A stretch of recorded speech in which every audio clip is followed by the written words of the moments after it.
We're speaking with Justin Bernier. We're trying to solve a problem that's been created by a combination of free markets in the United States, where I want to just look and find the best investment in the world, and then the real, very real national security and human rights implications of investing in foreign companies. I understand this. I work for Templeton. I think Sir John Templeton was the greatest global investment manager in history. He literally founded the global investing movement.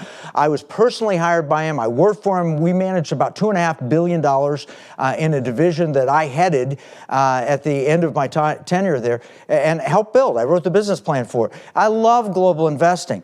But the problem is, how do I invest globally without worrying that my money is going to be used to harm the interests of my country?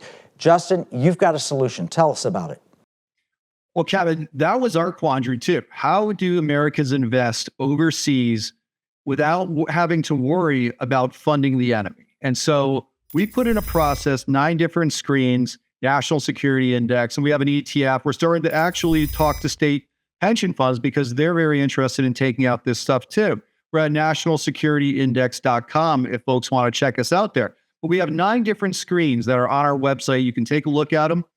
One of them is very basic. Is the company under U.S. sanctions? You wouldn't believe it, but most corporations that are sanctioned in one form or fashion, they're on a U.S. blacklist, those are free to invest in.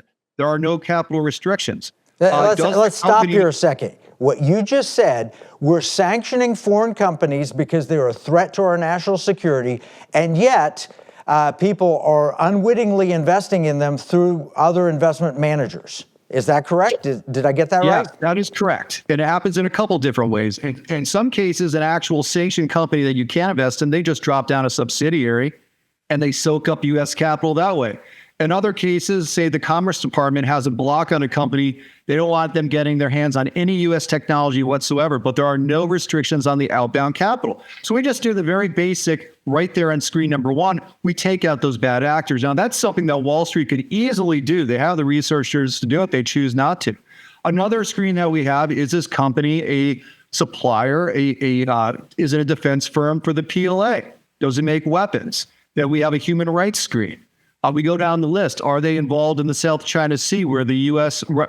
is at danger of anti-ship capabilities being built up on artificial reefs? So we have 9 of these types of screens.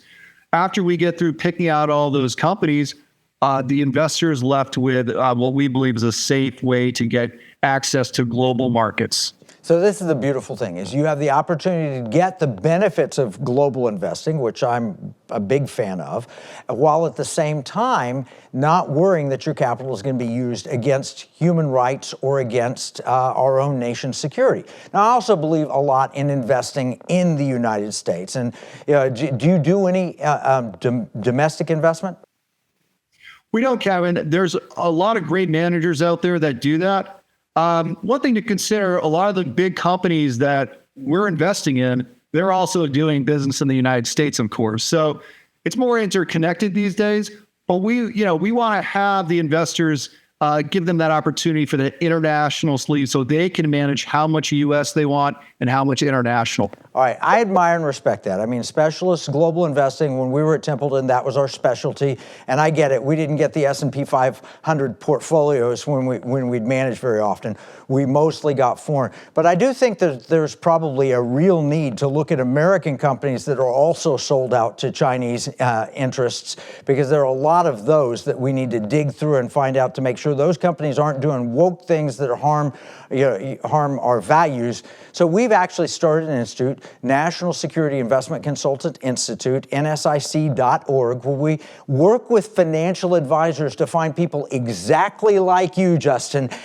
So if you don't have a financial advisor, you should probably find one. If you do have a financial advisor, immediately point them to Justin and the NSI, nationalsecurityindex.com. Is that it?